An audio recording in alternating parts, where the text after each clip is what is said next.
Bonjour à tous et bienvenue. Je vous propose dans cette vidéo de corriger cet exercice. Je vous invite à arrêter la vidéo et de bien lire et répondre à cet exercice. Première question, établir que module de z' égale à 1. Le z' le voilà.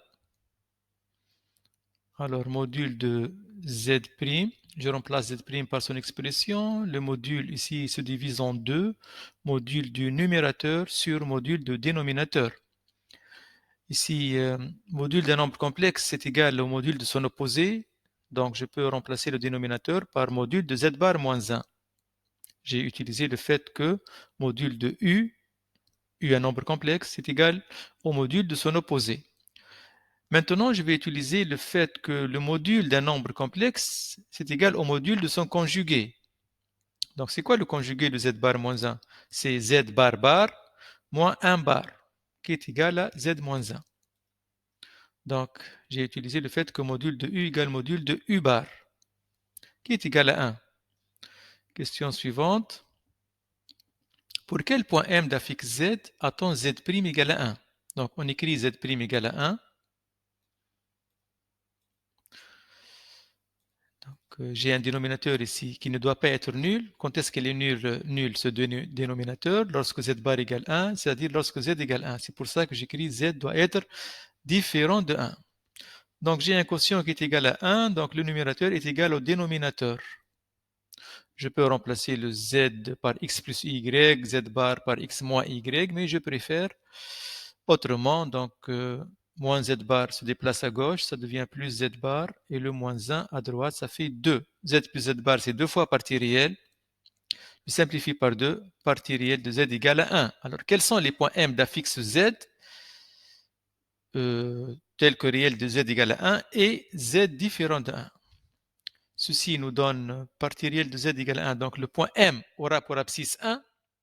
Donc, sur la droite d'équation x égale à 1, est-ce qu'elle contient, cette droite-là, le point d'affixe z, c'est-à-dire le point de coordonnées 1, 0? Oui, elle contient ce point-là, donc on doit l'exclure. L'ensemble cherché est la droite d'équation x égale à 1 privée de A. C maintenant, on va prouver que z'-1 sur z-1 est réel. Je remplace z' par son expression. Je réduis le même dénominateur. Alors, qu'est-ce qu'on obtient ici? Ça, c'est z-1 divisé par 1. Donc, on multiplie celui-là par 1 sur 1 moins z bar. Ça devient z plus z bar moins 2 divisé par le produit de ces deux. Z plus z bar moins 2. Alors, je veux prouver que ça, c'est un réel. Z plus z bar, c'est un réel. Moins 2, c'est un réel. Le dénominateur, c'est pas obligatoire de développer. Qu'est-ce qu'on peut faire? On peut mettre le moins 1 en facteur ici. Ça devient donc moins z moins 1 fois z bar moins 1. Mais z moins 1 et z bar moins 1 sont conjugués. Donc u bar, ça fait module de u au carré. Donc ceci donne moins module de z moins 1 au carré. Voilà, donc tout est réel, ça appartient à R, ça appartient à R, tout appartient à R. Question suivante. Montrer que z' plus 1 sur z' moins 1 est imaginaire. Je remplace, je réduis même dénominateur, puis je simplifie. Remarquez ici que lorsqu'on réduit même dénominateur, on obtient ici la même expression, donc ça va se simplifier. Voilà ce qu'on obtient. Z moins z bar, c'est 2i partie imaginaire. Z plus z bar, c'est 2 fois partie réelle. Le i, je l'écris ici, en avant. Je mets 2 en facteur, puis je simplifie. Qu'est-ce qui reste? Donc, partie imaginaire sur réel de z moins 1 fois i. Alors, cette expression-là, c'est un réel. Fois i, ça appartient à ir. C'est un imaginaire, qu'on appelle aussi imaginaire pur. Deux petits a, interpréter les propriétés A, C et D. On commence par module de z' égale à 1. Ça signifie quoi? Donc, module de z', c'est égal à OM'. C'est la distance de l'origine au point image. Ça signifie O' égale à 1, c'est-à-dire M' appartient au cercle de centre O et de rayon 1. Z'-1 sur Z-1 réel. Alors, Z'-1, c'est l'affixe de quel vecteur? C'est l'affixe du vecteur AM'. Z-1, c'est l'affixe du vecteur AM. Donc, ceci me donne que AM et AM' sont collinéaires, n'est-ce pas? Je rappelle un résultat important. Alors, si vous avez un quotient comme ça qui est réel, ceci me donne une collinéarité. Si c'est imaginaire, ceci me donne une orthogonalité. Ici, donc, les deux vecteurs que je viens de citer sont collinéaires, qui sont AM et AM'. Mais puisque j'ai un point commun ici, ceci me donne que les points sont alignés. Z' plus 1 sur Z' moins 1 imaginaire. Donc, un rapport qui est imaginaire, ceci me donne une orthogonalité, c'est-à-dire, donc ici, remarquez Z' plus 1, c'est Z' moins 1. Donc, c'est B'M' et A'M' qui sont orthogonaux. Hein? Qu'est-ce qu'on déduit? Si ces trois points sont distincts, c'est-à-dire si le M' n'est pas A et n'est pas B, alors j'aurai un triangle rectangle en M'. Donc M' appartient au cercle de diamètre AB. Ici, M' se confond avec l'un de ces points, j'aurai l'un d'eux est vecteur nul et aussi on a orthogonalité. Donc on en déduit que M'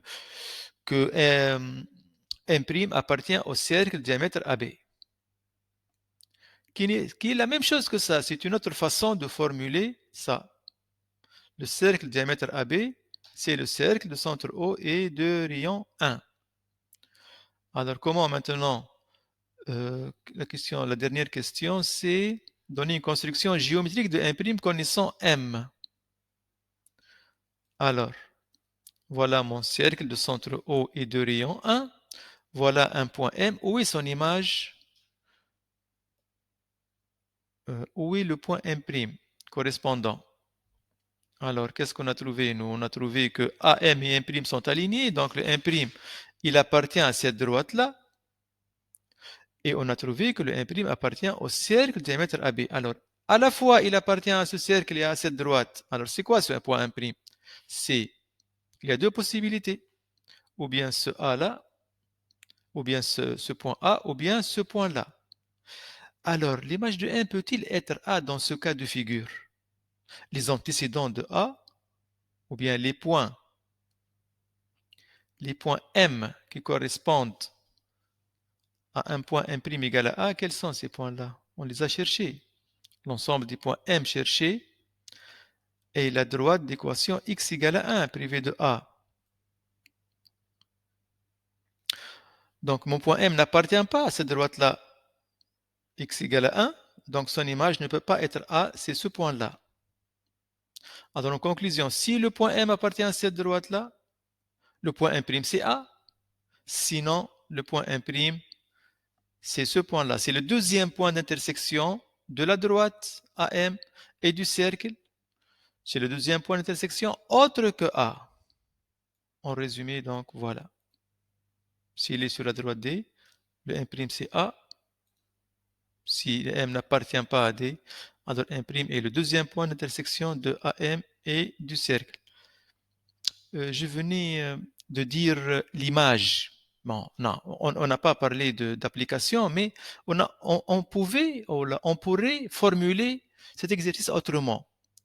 On a pu dire soit F l'application qui a tout point M d'affixe Z, associe le point M' d'affixe Z' tel que. Et pour cette question-là, on a pu poser la question suivante, trouver les antécédents du point A. C'est pour ça que j'ai dit image. Merci pour votre attention et à une nouvelle vidéo.